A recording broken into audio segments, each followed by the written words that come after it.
السلام علیکم ناظرین، میں ہوں طلحہ زبیر۔ آج کے ہمارے اسٹوڈیو کی زینت بنی ہے میرے میٹرک کے کلاس فیلو سید اسد اشرف شاہ۔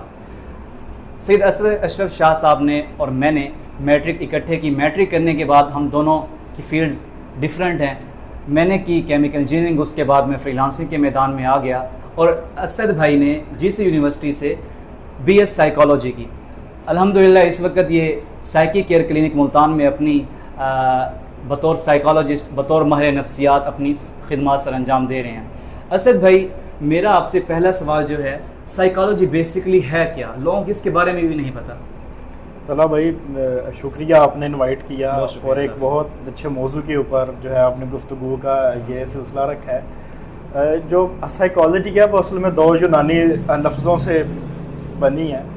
جو ورڈ سائیکالوجی ہے، جیسے سائیکی کا مطلب ہے مائنڈ اور بیہیویئر، اور جو لوگوس ہے اس کا مطلب ہے نالج، جاننا۔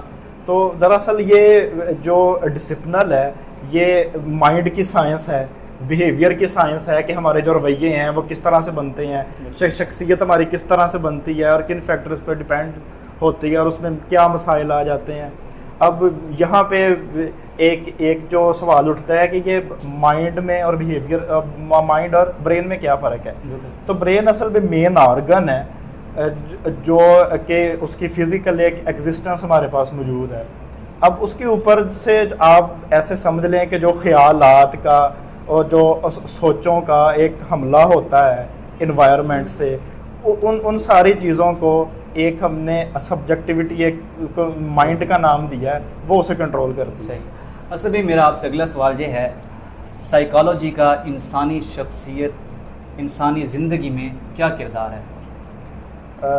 طلحہ بھائی، اسے اس طرح سے جو کہہ لینا چاہیے کہ جہاں جہاں بھی انسان بستے ہیں وہاں وہاں مائنڈ ہے، اور وہاں وہاں جو ہے وہ سائیکالوجی کا نام دخل موجود ہے۔ اچھا، مجھے یہ بتائیے گا، آپ ماشاء اللہ سے اپنی خدمات سر انجام دے رہے ہیں کلینک میں، آپ کے پاس بیسکلی کس نوعیت کے، کس ٹائپ کے پیشنٹس آتے ہیں، اور سائیکالوجیکل اس فیلڈ میں آپ کو کون سے ایسے جو ہیں میں سمجھتا ہوں چیلنجز ہیں جن کو فیس کرنا پڑتا ہے؟ یہ سوال میں نے دو کر لیے ہیں۔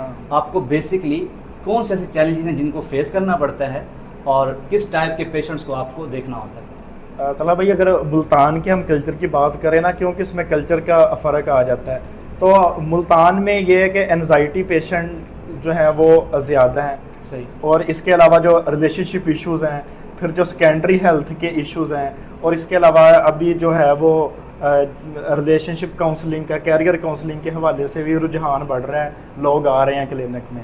اور دوسرا جو آپ نے پوچھا کہ چیلنج کیا ہے، بیسکلی چیلنج جو ہے وہ اویئرنیس کا ہے کہ لوگوں کو ابھی اس بارے میں موجود نہیں ہے۔ ابھی ایک سوشل میڈیا آ گیا ہے، کچھ اویئرنیس ہو چکی ہے، لیکن مزید کام کرنے کی ضرورت ہے۔ اصل بھائی، میرا آپ سے اگلا سوال یہ ہے کہ ایک پیشنٹ آپ کے پاس آتا ہے، فار ایگزامپل انزائٹی کا ہے، ڈپریشن کا ہے، یا ریلیشن شپ کے اس کے ایشوز ہیں، تو وہ آپ سے کتنے ایسے سیشنز لیتے ہیں جس کے بعد وہ اپنی، وہ بیسکلی وہ ایک بیماری ہی ہوتی ہے، چاہے انزائٹی ہے، ڈپریشن ہے، اسٹریس ہے، اس سے وہ نکل پائے؟ کتنی ڈیوریشن میں وہ اپنی اس جو ہے بیماری سے نکل پاتا ہے؟ طلحہ بھائی، اس میں کوئی یہ سر درد تو ہے نہیں کہ آپ نے پیناڈول کی گولی دینی ہے وہ ٹھیک ہو جائے گا۔ اس میں جو ہے وہ سائیکو تھیراپی ہے، سی بی ٹی کا یہ ٹیکنیکس استعمال ہوتی ہیں۔ تو یہ آپ کہہ لیں کہ مریض کے، پیشنٹ کے لحاظ سے بھی ڈپینڈ کرتا ہے۔ آلموسٹ جو ہے آپ کہہ لیں کہ 25 سے لے کے 50 سیشن نا سنجیدہ نوعیت کے جو مسائل ہوتے ہیں انہیں ٹھیک کرنے میں لگ جاتے ہیں۔ صحیح۔ اصل بھائی، میرا آپ سے اگلا سوال یہ ہے کہ ایک میں سمجھتا ہوں اویئرنیس نہیں ہے، سائیکالوجسٹ کون ہوتا ہے، سائیکیٹرسٹ کون ہوتا ہے؟ ہمارے لوگ سائیکالوجسٹ اور سائیکیٹرسٹ کو مکس کر دیتے ہیں، تو ان دونوں کے درمیان کیا فرق ہے بیسکلی؟ جو سائیکالوجسٹ ہے وہ گریجویشن کرتا ہے بی ایس سائیکالوجی میں، ٹھیک ہے۔ اس کے بعد وہ آگے اس کی اسپیشلائزیشن ہے کہ وہ کلینیکل میں جاتا ہے، انڈسٹریل میں جاتا ہے، ملٹری میں جاتا ہے، یا فرنزک میں جاتا ہے، ٹھیک ہے۔ اور اس کا جو طریقہ علاج ہے وہ تھیراپی ہے، اس میں میڈیسن نہیں ہوتی۔ جو سائیکیٹرسٹ ہے وہ ایم بی بی ایس کرنے کے بعد سائیکیٹری کے اندر اپنی اسپیشلائزیشن کرتا ہے اور وہ میڈیسن دے سکتا ہے۔ کچھ بیماریاں ہوتی ہیں جو تھیراپی سے ہی ٹھیک ہونی ہوتی ہیں, اور کچھ ہوتی ہیں جہاں پہ میڈیسن نہیں کام کرنا ہوتا ہے. اچھا اسد بھائی, سائیکالوجی میں منفی سوچ اور مثبت سوچ کا کیا کردار ہے؟ اصل میں ہماری جو جبلت ہے, آپ کہہ لیں کہ جو بیولوجیکل نیچر ہے, وہ ایسی ہے کہ ہمارا جو دماغ ہے وہ منفی چیزوں کی طرف زیادہ اٹریکٹ کرتا ہے. دوسرا ہمارا جو ماحول ہے, اگر آپ انسان کے ارتقاء کا سفر دیکھیں نا تو وہ جنگلات سے شروع ہوا ہے, جہاں پہ ڈر خوف کی فضا تھی. اور پھر ہم اپنا یہ سب کانٹیننٹ کا کلچر دیکھیں تو یہاں پہ کبھی آرینز آ رہے ہیں, انویٹرز آتے رہے ہیں مختلف دور میں, تو ایک امن کی فضا نہیں وہ کبھی رہ سکی. وہ ایک آپ کہہ لیں کہ جو ایک آزادی کی حیثیت ہے وہ یہاں کے شہری کو آج بھی مل نہیں سکی. پھر اوور آل سپریشن کا انوائرمنٹ ہے. بالکل. تو وہ ہمارے جو چیزیں ہیں نا وہ منفی رجحانات کی طرف لے کے جاتی. بالکل ایسے ہی ہے ساری چیزوں میں. بیسکلی منفی سوچ کا اور مثبت سوچ کا انسانی باڈی پہ, انسانی جسم پہ کیا کردار. ہم دیکھتے ہیں جو لوگ کہہ لیں کہ نیگیٹو مائنڈ ہیں, ان کے دلوں میں نفرت بہت زیادہ ہوتی ہے, وہ حسد بہت زیادہ رکھتے ہیں, کسی کی کامیابی سے اتنا حسد ان کے دل میں ہوتا ہے, اور اسی طرح بغض ہے. یہ منفی عوامل ہیں. تو آپ کا کیا خیال ہے اگر وہی لوگ مثبت سوچنے لگ جائیں, پازیٹیو تھنکر بن جائیں, تو اپنی لائف میں کیا تبدیلیاں لا سکتے ہیں؟ طلحہ بھائی یہ ایک کتاب ہے, بالکل, ایک باقاعدہ اس کے اوپر سرچز موجود ہیں کہ ایٹیٹیوڈ از ایوری تھنگ. بالکل ٹھیک ہے. اب جو ایٹیٹیوڈ ہے نا, ایٹیٹیوڈ سے مراد یہ ہے کہ وہ آپ کا تھنکنگ پیٹرن نہیں ہے. میں اس بات کو صرف میں اس کے اوپر اس بات کو سم اپ کیا جا سکتا ہے کہ جس طرح کا آپ کا تھاٹ پیٹرن ہے نا, آپ کی زندگی پھر انہی چیزوں پہ ہی استوار ہو جاتی ہے. آپ اگر منفی جذبات رکھیں گے تو آپ دراصل اپنا ہی نقصان کر رہے ہیں. بالکل ایسے. اور اس کا جو ہے نا آپ کے باڈی پہ بھی بہت زیادہ امپیکٹ پڑ رہا ہوتا ہے. باڈی کے اوپر امپیکٹ پڑ رہا ہوتا ہے. پھر یہ کہ آپ گول ڈائریکٹڈ نہیں ہوتے. بالکل ایسے ہی ان چیزوں میں. تو پازیٹیوٹی جو ہے نا, پازیٹیو مائنڈ سیٹ, وہ بڑا ضروری ہے. بالکل. اچھا, پازیٹیوٹی میں بھی وہ کہتے ہیں مثبت سوچ بھی بہت زیادہ جو ہے نا, یہ بھی ایک یعنی کہ ایک اچھی نہیں ہے. ہر بات میں پازیٹیوٹی نکالی جائے تو یہ بھی اچھا نہیں ہے. اس حوالے سے آپ کیا کہنا چاہیں گے کہ انسان اتنا بھی پازیٹیو مائنڈ نہ ہو جائے کہ کسی کی نفرت کو بھی پازیٹیو لیے بیٹھا ہو؟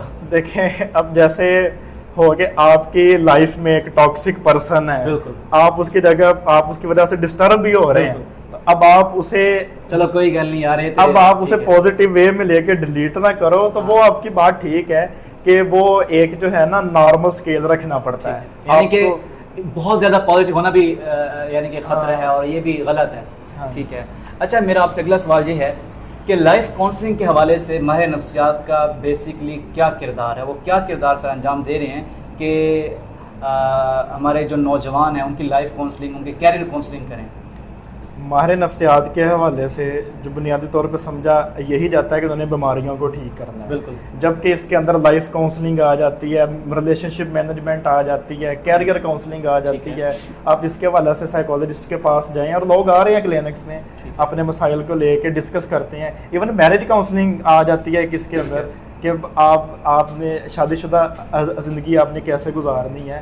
تو یہ جو کاؤنسلنگ کا بھی ایک پراپر سبجیکٹ موجود ہے, اور سائیکالوجسٹ اپنی سروسز دے رہے ہیں اس کے اوپر. اصل میں میرا آپ سے اگلا اور آخری سوال یہ ہے, سائیکالوجسٹ کی نظر میں مشکلات کا کیا حل ہے؟ طلحہ بھائی, اصل میں نا جو مسائل ہیں وہ زندگی کا حصہ ہیں. ایسا ہو نہیں سکتا, نبیوں کی زندگیوں میں بھی مسائل آئے ہیں, تو مسائل سے چھٹکارا تو نہیں حاصل کیا جا سکتا, اور سوچ کے اوور تھنکنگ کر کے بھی مسائل حل نہیں ہو سکتے. اس کا ایک ہی حل ہوتا ہے کہ آپ کو نا اپنا مائنڈ سیٹ چینج کرنا پڑتا ہے, چیزوں کو دیکھنے کا زاویہ ٹھیک کرنا پڑتا ہے. تو وہ اور ایک جو ہے وہ ایفرٹ اس کے اندر ڈالنی پڑتی ہے, مطلب کسی چیز اس کی ویلیو بڑھانی پڑتی ہے. تو وہ کوئی اس میں کوئی اتنا بڑا کوئی الجبرا کا فارمولہ نہیں ہے کہ آپ ان چیزوں سے نکل نہیں سکتے. آپ کو بس یہ ہے کہ وہ مشکلات کے ساتھ وہ ایک بیلنس آپ کو مینٹین کر کے چلنا پڑتا ہے. بہت شکریہ. آج کا ہمارا دن کیا ہماری رات بھی بہت اچھی گزر گئی ہے الحمدللہ. ملتے ہیں انشاءاللہ ہم اگلے پوڈ کاسٹ میں کسی نئے مہمان کے ساتھ. اپنا بہت سارا خیال رکھیے گا. اللہ حافظ.